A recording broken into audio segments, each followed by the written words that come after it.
नमस्कार और अस्सलाम वालेकुम दोस्तों, आप सभी का स्वागत है हमारे YouTube चैनल टीसीएस में। तो आज की टॉपिक है जावा इंटरव्यू क्वेश्चंस लेवल 3। ओके, तो इसमें मोस्ट ऑफ द क्वेश्चंस जो होंगे वो कंस्ट्रक्टर से रिलेटेड होंगे। ओके, तो चलिए स्टार्ट करते हैं।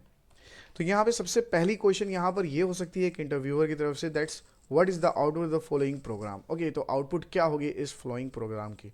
यहाँ पर है class test public static void main और फिर स्ट्रिंग आर्गुमेंट यहाँ पास किया जाता है, फिर यहाँ फॉर लूप है एंड देन इसकी यहाँ पर सिस्टम प्रिंट करने के लिए हम यूज़ कर रहे हैं। तो आप देखो इस चीज़ को और ख़ुद से ट्राई करो और सोचो कि इसमें क्या इसकी आउटपुट हो सकती है और यहाँ पे प्रॉब्लम है या नहीं है। ओके, तो आई होप आपने ये ट्राई कर लिया होगा। तो चलते हैं अब देखते हैं इसकी आउटपुट क्या हो सकती है। The above code will give the compile time error because the for loop demand a boolean value in the second part and we are providing an integer value that is 0। तो यहाँ error क्या आ सकती है compile time पर। यहाँ आप देखो, यहाँ पर हमने 0 यूज़ करा है। अभी ये 0 यहाँ यूज़ नहीं कर सकते हैं, हम यहाँ पर बूलियन यूज़ करेंगे। वेदर इट इज़ ट्रू और फॉल्स हम यहाँ चेक करते हैं कि क्या ये जो फॉर लूप है, ये जो स्टेटमेंट है, ये ट्रू है या फॉल्स है। ओके, इस वजह से हम यहाँ पर बूलियन यूज़ करते हैं। आपको पता होगा कि फर्स्ट जो असाइनमेंट होती है वो होती है कि वो स्टार्ट कहाँ से होता है एंड देन वो चेक करता है कि बूलियन होगा या नहीं होगा और फिर ये इंक्रीमेंट करने के लिए हम यूज़ करते हैं। तो यहाँ पर आपको ये सारी चीज़ चेक करनी होगी। अगर कहीं ऐसा क्वेश्चन आता है तो उस क्वेश्चन के अंदर आपको हर एक चीज़ चेक करना होगा कि उसकी सिंटैक्स सही है या नहीं है। ओके, तो यहाँ फॉर लूप की ये जो सिंटैक्स है ये गलत है, तो वही एरर जो है आएगी वो कंपाइल टाइम एरर आएगी। तो अब चलते हैं नेक्स्ट क्वेश्चन की तरफ। यहाँ पर भी उसी टाइप की क्वेश्चन है, what is the output of the following Java program. Okay, तो इसमें आउटपुट क्या आएगी आपकी। ओके, ये अभी हमें देखना है। तो यहाँ पर आप देखो तो हमारी आउटपुट क्या आ सकती है और क्या प्रॉब्लम आएगी वो भी हमें देखना है। तो यहाँ देखो क्लास स्टूडेंट 3, यहाँ पे एक क्लास है जिसके अंदर इंटीजर आईडी, एक डेटा टाइप इंट है और उसकी आईडी उसकी नेम है एंड फिर स्ट्रिंग और फिर यहाँ पर नेम की एक वेरिएबल नेम है। ओके, फिर यहाँ पर हमने वॉइड डिस्प्ले यूज़ करा है जिसके अंदर system dot out dot print ln हम यूज़ कर रहे हैं और आईडी को कॉन्कैटिनेट कर रहे हैं नेम के साथ और उसे प्रिंट कर रहे हैं। और यहाँ मेन के अंदर हम उस क्लास की एक ऑब्जेक्ट हम क्रिएट कर रहे हैं यहाँ दोनों जगह और फिर S1 और S2 डिस्प्ले करा रहे हैं। मीन्स जो हमने क्लास नेम जो हमने ऑब्जेक्ट क्रिएट करा है उस ऑब्जेक्ट की नेम है S1 and then second name है S2, तो उसे हम डिस्प्ले करा रहे हैं यहाँ पर। तो ये कैसे होगा, तो ये हम क्या करेंगे और क्या यहाँ पे फॉल्ट आएगी वो अभी हमें चेक करना ज़रूरी है। तो यहाँ देखो, यहाँ पर हमें नल हमें शो करेगा। क्यों शो करेगा? You are not creating any constructor so compiler provide you a default constructor here 0 and null value are provided by default constructor. यहाँ पर अभी मैं कोई कंस्ट्रक्टर यूज़ नहीं कर रहा हूँ। आप देखो यहाँ पर इस क्लास के अंदर कोई कंस्ट्रक्टर नहीं है।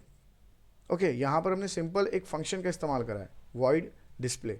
ओके, और इसके अंदर हमने प्रिंट करा है, लेकिन उस फंक्शन को हम क्या कर रहे हैं, कॉल नहीं कर रहे हैं। यहाँ पर आप देखो तो S1 डॉट डिस्प्ले कर रहे हैं, S1 को सिर्फ हम डिस्प्ले कर रहे हैं। मीन्स इसकी जो S3 की जो S1 जो ऑब्जेक्ट बनी है उस ऑब्जेक्ट को हम सिर्फ डिस्प्ले करा रहे हैं, लेकिन इसके अंदर कंस्ट्रक्टर नहीं है। तो इस वजह से यहाँ पर हमें जो वैल्यू मिलेगी वो 0 या फिर नल हमें मिलेगी। ओके, तो अब हम नेक्स्ट क्वेश्चन की तरफ चलते हैं। यहाँ पर क्वेश्चन है, does constructor return any value. क्या कंस्ट्रक्टर कुछ वैल्यू रिटर्न करता है? तो यहाँ पर क्वेश्चन आंसर हो सकते हैं yes, the constructor implicitly return the current instance of the class. Okay, तो कंस्ट्रक्टर वैल्यू रिटर्न करता है और वो क्या करता है, वो current instance of the class, उस रिटर्न जो करता है वो भी क्लास के अंदर जो भी इंस्टेंस होते हैं उसी को वो वापस रिटर्न कर देता है। You can not use N implicit return type with the constructor. आप वहाँ पे implicit return type constructor use नहीं कर सकते। तो अब चलते हैं हम नेक्स्ट क्वेश्चन की तरफ। Is constructor inherited. क्या कंस्ट्रक्टर को इनहेरिट हम कर सकते हैं? No, the constructor is not inherited. आपने कहीं पर भी देखा होगा ऐसा कि कंस्ट्रक्टर को हम इनहेरिट कर रहे हैं? नहीं, हम सिर्फ क्लास को इनहेरिट करते हैं। ओके, तो अब नेक्स्ट स्लाइड में चलते हैं। Can you make a constructor final. हम कंस्ट्रक्टर को फाइनल नहीं कर सकते। No, the constructor can not be final. Constructor final नहीं हो सकता और कंस्ट्रक्टर नॉन रिटर्नेबल नहीं हो सकता। कंस्ट्रक्टर की नेम हमेशा क्लास नेम की तरह ही होती है। ओके, तो अब फिर चलते हैं हम नेक्स्ट स्लाइड की तरफ। Can we overload the constructor, क्या हम ओवरलोड कर सकते हैं? यस, तो हम कंस्ट्रक्टर को ओवरलोड कर सकते हैं उसके नेम, उसके नंबर को, आर्ग्यूमेंट ऑफ नंबर को चेंज करके, और उसके अंदर जितनी पैरामीटर्स है उस पैरामीटर्स की डेटा को चेंज करके। ओके, तो इसके एग्जांपल हम देख लेते हैं कि कैसे हम ये कर सकते हैं। देखो यहाँ पर एक क्लास है टेस्ट नेम की। टेस्ट नेम की क्लास के अंदर हमने रखा है इंट आई पब्लिक। अब इस पब्लिक, एक ये जो टेस्ट है ये कंस्ट्रक्टर है, और इस कंस्ट्रक्टर के अंदर हमने क्या करा है, आई के अंदर हमने के वैल्यू को पुट कर दिया। मीन्स जो हम कंस्ट्रक्टर पैरामीटर जो पास कर रहा है यहाँ पर, जो इंट के है उसकी वैल्यू को हमने आई के अंदर रख दिया है। फिर हमने एक और कंस्ट्रक्टर लिया है सेम नेम की, जिसका पैरामीटर 2 है। ओके, यहाँ पे पैरामीटर 1 है, यहाँ पर 2 पैरामीटर है। इसके अंदर हमने इफ एल्स स्टेटमेंट यूज़ करा है, और फिर यहाँ पर पब्लिक क्लास मेन, और मेन के अंदर हमने उसके ऑब्जेक्ट को क्रिएट करा है। आप देखो यहाँ पर इस ऑब्जेक्ट के अंदर हमने क्या करा है, फर्स्ट उसके अंदर हमने एक पैरामीटर पास करा है, एंड देन सेकंड ऑब्जेक्ट जब हमने क्रिएट करा है तो उसके अंदर हमने 2 पैरामीटर पास करा है।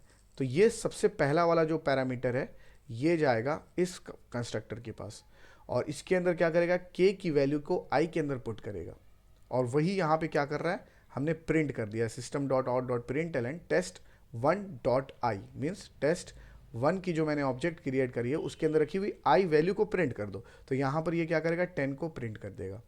फिर यहाँ 2 आर्ग्यूमेंट मैंने पास करा है, तो ये 2 आर्ग्यूमेंट वाले कंस्ट्रक्टर के पास जाएगा, और वहाँ पे ये जितनी भी ये जो चल रही है स्टेटमेंट वो ट्रू एंड फॉल्स वो चेक करेगा, फिर वो प्रिंट कर देगा। तो ऐसे करके आप कंस्ट्रक्टर को ओवरलोड कर सकते हो, ये पॉसिबल होता है जावा के अंदर। अब आपको यहाँ पे एक क्वेश्चन ये आपको करना है खुद से कि आपको इसकी आउटपुट बतानी है कि इसकी आउटपुट कितनी आएगी, क्या आएगी आउटपुट। आप उसे कमेंट सेक्शन में बताओ और मैं सभी को उनकी रिप्लाई करूँगा। अब हम चलते हैं नेक्स्ट स्लाइड की तरफ। What do you understand by copy constructor in Java? Okay, तो कॉपी कंस्ट्रक्टर इन जावा आप क्या समझते हो उससे? क्या हम कॉपी कर सकते हैं जावा के अंदर कंस्ट्रक्टर को? There is no copy constructor in Java. Okay, however, we can copy the value from one object to another like copy constructor in C++. Okay, हम सिर्फ क्या कर सकते हैं, हम कॉपी कर सकते हैं वैल्यू को from one object to another. Okay, हम सिर्फ इतना कर सकते हैं, हम पूरी कंस्ट्रक्टर को कॉपी नहीं कर सकते। ओके, आप समझ रहे हो मैं क्या कर रहा हूँ? अब यहाँ पे बहुत टाइप्स के जो है वैल्यू को हम कैसे कॉपी करेंगे, वहाँ पे 3 टाइप्स यहाँ होते हैं। एक होते हैं by constructor, by assigning the value of one object to another, और फिर by clone method of object class. Okay, तो हम 3 टाइप से हम इसे कॉपी कर सकते हैं। तो अब चलते हैं देखते हैं कैसे हम इसे कॉपी करेंगे। तो यहाँ पे हम क्या यूज़ कर रहे हैं, by we are going to copy the value of one object into another using Java constructor. हम यहाँ पर one object to another copy कर रहे हैं जावा कंस्ट्रक्टर की हेल्प से। देखो यहाँ पे हम कैसे कॉपी करेंगे। देखो यहाँ पे एक स्टूडेंट 6 नेम की एक क्लास है, उसके अंदर ये सारी प्रॉपर्टीज़ हमने पुट करा है। फिर यहाँ पे स्टूडेंट 6 की जो S1 एक ऑब्जेक्ट हमने क्रिएट करा है, फिर S2 एक ऑब्जेक्ट हमने क्रिएट करा है।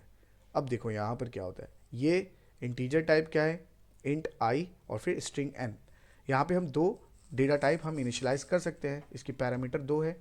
ओके, अब हम क्या कर रहे हैं, S1 के अंदर जो हम पैरामीटर पास कर रहे हैं वो 111 और फिर करण है। ओके, ये जब जाएगा वो स्टार्टिंग में सबसे पहले इसके पास जाएगा, क्योंकि ये 2 पैरामीटर का है और हम यहाँ पे 2 पैरामीटर पास कर रहे हैं। यहाँ पर इसके पास नहीं जाएगा क्योंकि ये सिर्फ 1 पैरामीटर का है। ये इसके अंदर जाएगा, आई की वैल्यू को क्या करेगा, आईडी के अंदर पुट करेगा, एन की वैल्यू को नेम के अंदर पुट करेगा। मीन्स आईडी के अंदर अब हो चुकी है 111, नेम के अंदर हो चुकी है करण। ओके, अब देखो यहाँ पर इसका काम ख़त्म हो गया। अब हम फिर इस पर जाएंगे, S2 पर जाएंगे। S2 के अंदर क्या हम पास कर रहे हैं, S2 के अंदर हमने S1 पास करा है।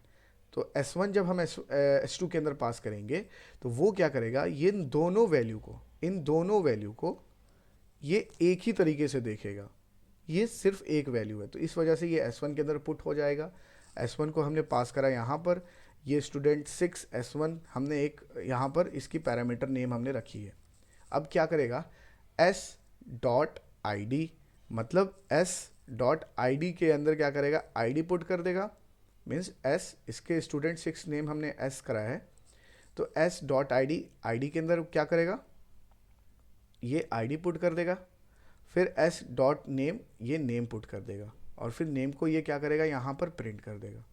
तो हमारी जो वैल्यू आएगी, जो हमारी आउटपुट आएगी, वो आउटपुट हमारी दोनों में ये शो होगी 111 करण, इसके अंदर शो करेगा, एंड देन इसके अंदर भी शो करेगा 111 करण। ओके, तो ऐसे करके आप यहाँ पर कॉपी यूज़ कर सकते हो एक कंस्ट्रक्टर को के अंदर। ओके, वैल्यू को आप ट्रांसफ़र कर सकते हो। अब हम चलते हैं नेक्स्ट स्लाइड की तरफ। What is the output of the following programme in Java. Okay, तो यहाँ पे इसकी आउटपुट क्या हो सकती है, यहाँ देखो आप, एक हमने टेस्ट नेम की एक क्लास हमने लिया है, उसके अंदर हम दो कंस्ट्रक्टर यूज़ कर रहे हैं और दोनों की जो पैरामीटर है वो सेम है। समझ रहे हो, यहाँ पे दोनों के अंदर दो पैरामीटर हमने पास करा है। अब यहाँ पर देखो जो मेन की बॉडी है उसके अंदर हम क्या कर रहे हैं, यहाँ पे बाइट हमने लिया है डेटा टाइप, और उस डेटा टाइप की जो नेम है, जो वेरिएबल नेम है वो ए है, और उसके अंदर हमने 10 पास करा है ए के अंदर, एंड बी के अंदर हमने 15 पास करा है। ये क्या करेगा, जब हम यहाँ पे टेस्ट क्लास की जो एक ऑब्जेक्ट हम क्रिएट कर रहे हैं उसके अंदर क्या करेगा, ये दो पैरामीटर हमने पास कर दिया ए एंड बी को, मीन्स ए एंड बी को हमने यहाँ पर पास कर दिया।